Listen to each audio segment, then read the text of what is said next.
We just painted these, so let's test them out with no WD-40.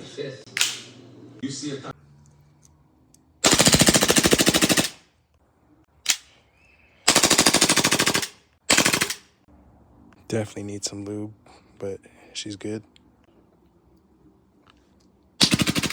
And the right mag, so I don't know. Right in here. Looks good, and she's clear, so there's a problem with the Glock 26. We'll probably just sand the barrel down, but Glock 35 is good.